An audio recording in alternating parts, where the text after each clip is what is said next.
Hey everybody, Nick Espinoza, your chief security fanatic here, and it is Sunday, so we are doing breaches of the week. And this week in data breaches was, like every other week, long and a lot of them. But before we begin, as always, I want to thank the following people that sent me a lot of this information. That would be Jay Dance, Sander Slidnering, Jacqueline Wolf, and Salvatore Bruglio. Thank you very much, and please keep sending those tips my way. It really does help me out. And with that, we are going to start with LastPass. That's right, this is actually an update for LastPass, and it is not good. Security experts are now claiming that some of the LastPassword vaults stolen during that breach at the end of 2022 have now been cracked, and that basically is resulting in theft. And so that is really interesting. So cybersecurity blogger Brian Krebs, big fan of Brian Krebs for the record, if you're a longtime listener, you know this, reported that several researchers have identified, quote, highly reliable sets of clues, end quote, that seemingly connect over 100 victims of cryptocurrency theft with the LastPass service. Now, collectively, over $35 million in cryptocurrency has been reported stolen so far, with between 2 to 5 high-value asset heists occurring basically each month since December of 2022. In other words, LastPass, which we know was securing password vaults with very weakened encryption, who also claimed that they were in the process of upgrading all those vaults, but take them for their word, I guess, on that one. These vaults got out. They were indeed cracked, and by virtue of that, nobody changed their passwords, apparently thinking, well, these vaults are encrypted, even though they were stolen. And so people were getting their cryptocurrency accounts logged into and money transferred out to the tune of $35 million. So if you were using LastPass and you were part of that breach and you have cryptocurrency or any financial account information, you've got to change all of those passwords. And honestly, just stop using LastPass. I did an entire video / podcast / radio show segment on that like forever ago at this point. So make sure you're changing. Moving on. Let's talk about Johnson & Johnson Healthcare Systems, also known as Janssen. And basically, Janssen has a product called CarePath. Well, you know where this is going because they just informed their CarePath customers that their sensitive information had been compromised in a third-party data breach involving IBM. Now, IBM is a technology service provider for Janssen specifically, and it manages the CarePath application and database for those patients. The investigation was concluded on August 2nd and showed that unauthorized users accessed the following information. We're talking full names, contact information, date of birth, health insurance information, medication information, and medical condition information as well. So heads up to you if you use Johnson & Johnson's Janssen CarePath for all your CarePath needs. Moving on, let's talk about FreeCycle. This is an online forum dedicated to exchanging used items rather than trashing them. You got something old, instead of just chucking it in the garbage, why not go on FreeCycle and essentially exchange it for something else? Well, you might not want to this week because they just confirmed a massive data breach that affected more than all of their 7 million users, more than 7 million users.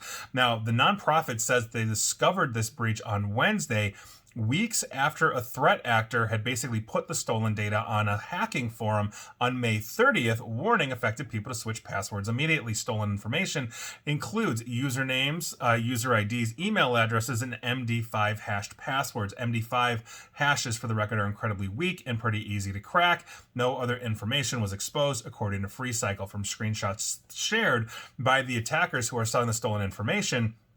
The credentials of FreeCycle founder and executive director Darren Beal were also stolen, obviously giving them very privileged access to this information. And there you go. You get the administrator password, you get access to everything. So heads up to you, FreeCycle users. Moving on.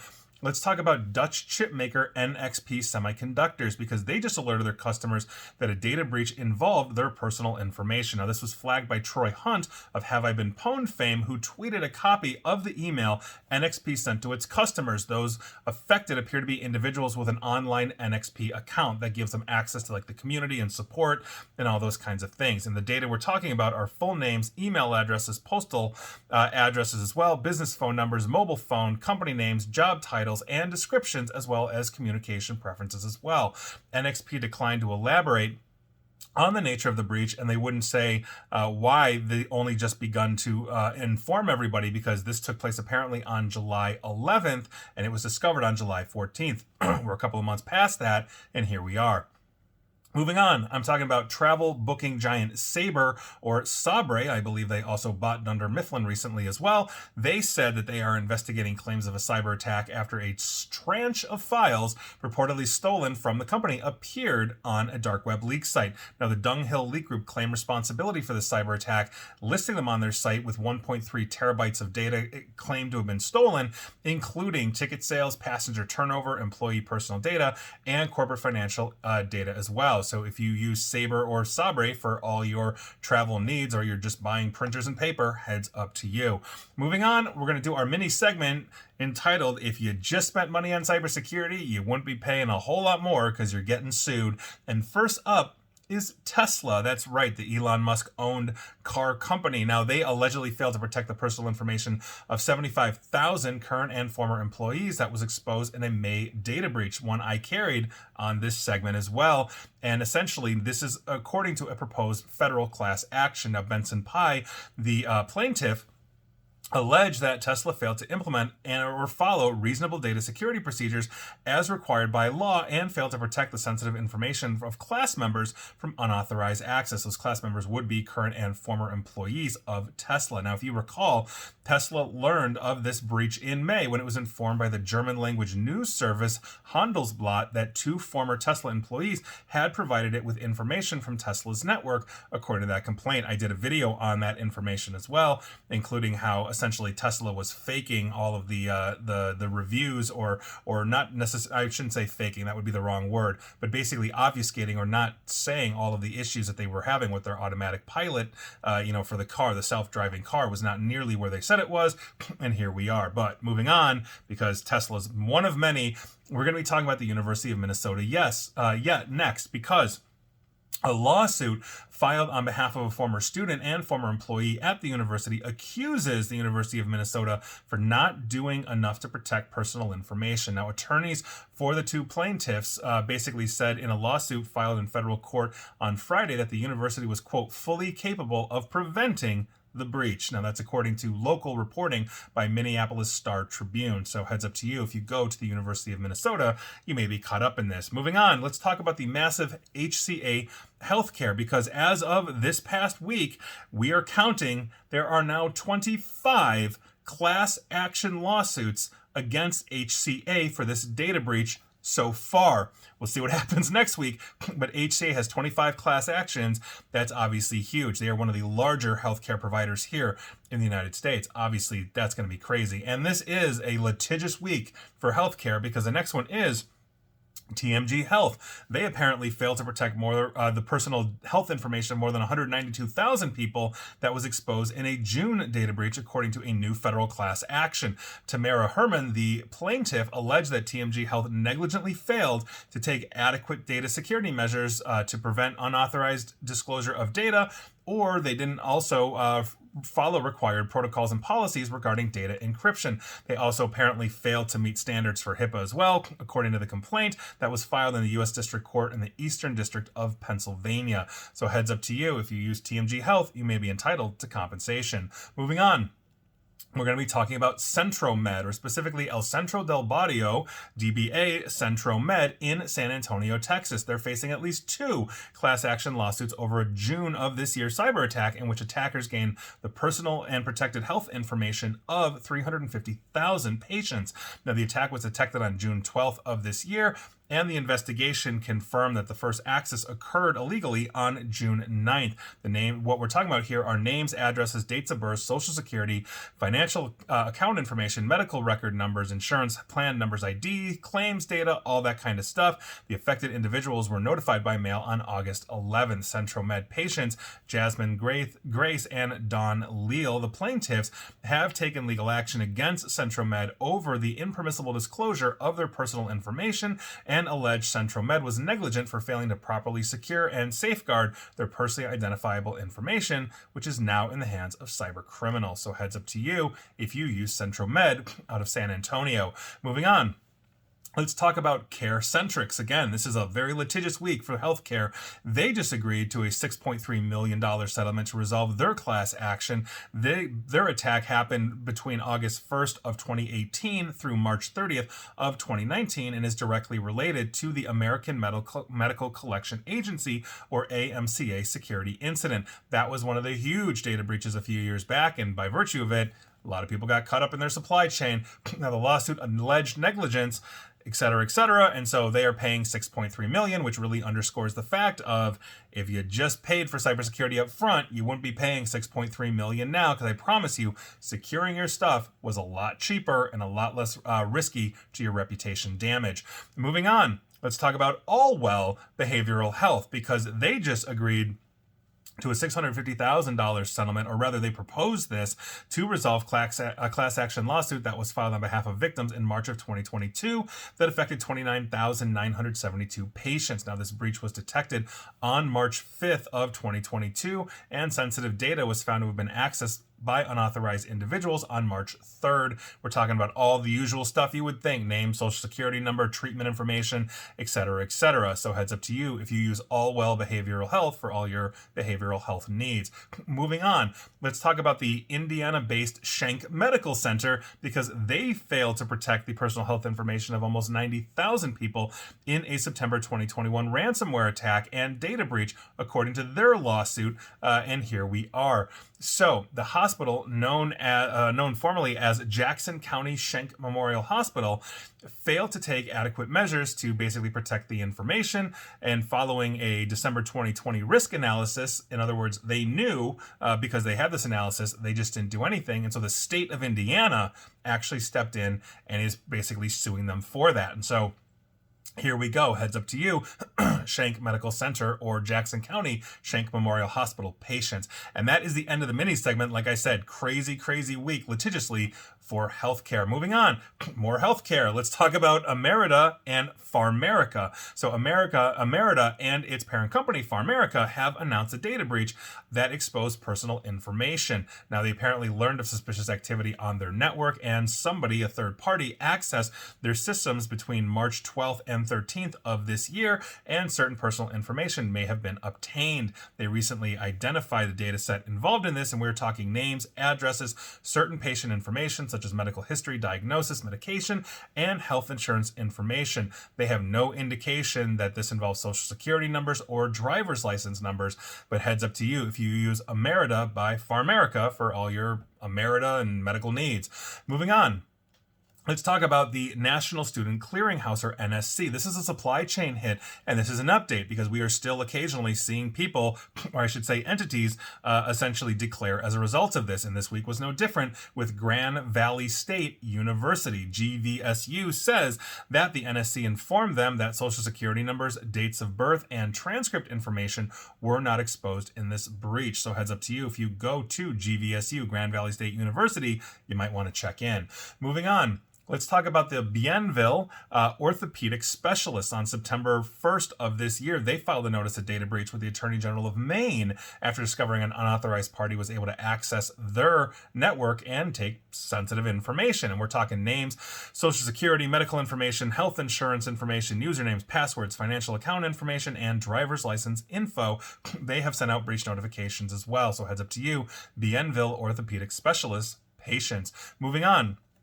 Let's talk about in-game trading marketplace known as Tradery. They disclosed that their users had their personal information compromised during a security incident.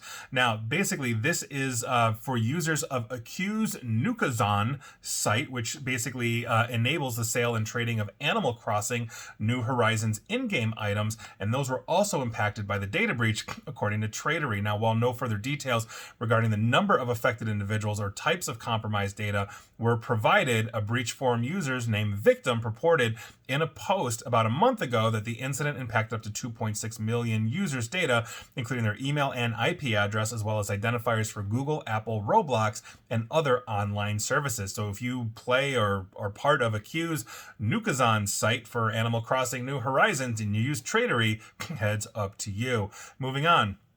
Let's talk about Vivendi's subsidiary known as C Tickets, or Vivenda Ticketing LLC. C Tickets was what they're called, filed a notice of data breach with the Attorney General of Maine after discovering that malicious actors installed malicious code within their website. Basically, in this notice, they explained that the incident resulted in unauthorized parties being able to gain access, such as customer names, address, and payment card information. In other words, they got a credit card skimmer installed on their site. Never cool. C-Tickets began sending out data breach notifications to all that were affected, and we are talking about 323,498 customers. Moving on, let's head on down under to the Victorian pathology clinic known as Tissue Path in Australia. Now, 10 years worth of pathology referral letters may have been exposed in a cybersecurity incident affecting the Victorian pathology clinic known as Tissue Path. Now, the government is aware of the data breach, as well as potential incidents affecting real estate firm Barry Plant and Owners Corporation Management Company Strata Plan. National Cybersecurity Coordinator, and this is according to National Cybersecurity Coordinator Darren Goldie, said in a statement. Now, Tissue Path apologized to the affected patients and said it was investigating the potential exposure of the data that basically included scanned pathology request forms. So we're talking patient names, dates of birth, contact details, Medicare numbers, and private health insurance details as well. So heads up to you, those down under using Tissue Path. Moving on. Quick update on Move It, because every single week we can't not have a Move It breach disclosure, and this week we've got two for you. First one is Sovos Compliance for 215,000 individuals, and the second one is Planet Home Lending for an undisclosed amount. So heads up to you if you use Sovos Compliance or Planet Home Lending. They were using Move It, and clearly they shouldn't have. Moving on. I'm going to give you an update, interestingly enough, and I've spoken about this on Breaches of the Week, on the 2020 election security breach trial for Tina Peters out of Colorado. Now, again, if you are a longtime listener, or follower or whatever to this show, you know that I don't get political, and if I do, it's pure analyzation. So I don't care what you think of the 2020 election. Here are the facts on the ground as an update for that. Now, if you recall, this all stems from a security breach around the election system software update in 2021 when sensitive data was copied and system passwords were photographed and posted online. Now, Peters allegedly brought election conspiracy theorist Conan Hayes to basically the update, but misrepresented him as a man named Gerald Wood. Tina Peters' trial for her involvement in this election security breach is set for February, nearly a year after it was originally supposed to happen. Two of Peters' former clerks, Sandra Brown and Belinda Kinsley, or Neasley, pleaded guilty to similar charges and agreed to testify against Peters, I'm assuming for some kind of reduced sentence. And for the record, too, if you're also a longtime listener and follower, you know that I watched all of Mike Lindell's Cyber Symposium and all of that. Tina Peters was there. They actually had a copy of the voting system that they were going to go through and then stopped and all that kind of stuff. And so by virtue of that, that was when her warrant was arrested. I watched that whole thing, and for the record, I saw nothing that would hold up to a chain of custody, evidentiary hearing, or could be presented in court there. There was nothing but demonstrations, and again, a demonstration doesn't mean something was breached. So heads up to you. Again, facts on the ground. Moving on, let's talk about Avera Imaging in South Dakota. Now, they sent out a news release confirming that their imaging firm, DMS Health Technologies, experienced a data security event. I don't have much more information than that, but they're acknowledging this, and I'll keep you up to date if something big happens. Moving on, let's head back down under to Australia and talk about Defence Housing Australia, because an investigation by the DHA is currently underway after it notified that one of its third-party service providers had been hit by a cyber attack. The organization, which provides housing and accommodation for military personnel and their families on and off base, has stressed that while there has been no impact or breach of DHA or Defense ICT systems, an investigation to determine if any data belonging to Defence Force members and their families had been compromised. Quote, DHA has notified the Australian Cybersecurity Centre, the Department of Home Affairs, Cybersecurity Response Unit, and the Office of the Australian Information Commissioner in their notice. That's what they said in their notice, so heads up to you if you're in the Australian military and you're getting housing through DHA, and I assume you are. Moving on.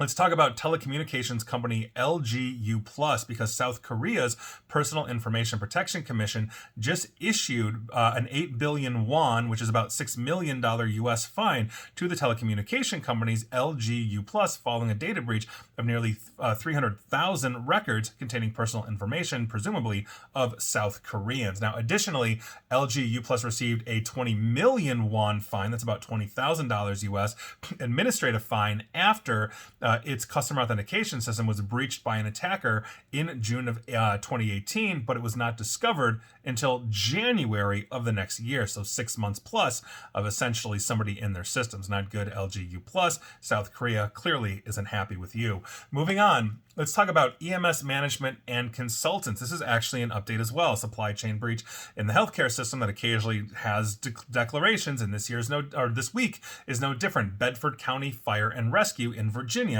had to declare because they were using EMS management and consultants for basically their database supply needs. Moving on.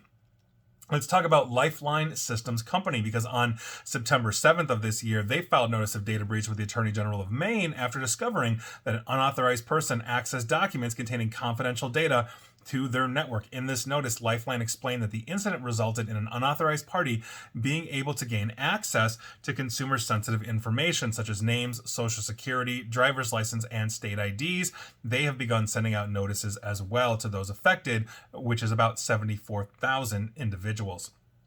Moving on, let's talk about Lion Real Estate, because on August 6th, they discovered or declared a breach with the Attorney General in the state of California after discovering an unauthorized party was able to gain access to the company's computer network through a vulnerability in a vendor application program. We do not know what that is. Could it be MoveIt? Could it be something else? You tell me. Now, in this notice, they explained that sensitive information was being able to be accessed, but they did not list out what that is. And I do not know how many are affected, but they've sent breach notification letters as well. Moving on, let's talk about the University of Sydney, going back down to Australia. And it's a medical week, and apparently it's an Aussie week as well, because they revealed a supply chain related data breach in which the personal information of international students and applicants was accessed. Now, the data breach announcement posted to the university website last week sought to downplay the seriousness of this event. It claimed that only a quote-unquote limited number of international staff and students were impacted and that immediate steps were taken to secure this. We don't have much more. Is it MoveIt? Is it something else? Who knows? But heads up to you if you're a foreigner to Australia at the University of Sydney. Moving on, let's head on over to the United Kingdom and talk about Lend Invest, because they concluded their investigation into their customer data breach that they announced on August 25th and found that their systems or networks are now secure, according to a post by them this past Friday. A non-bank mortgage lender said that the investigation showed no personal information is at risk. Hopefully they are correct, but heads up if you use Lend Invest out of the United Kingdom.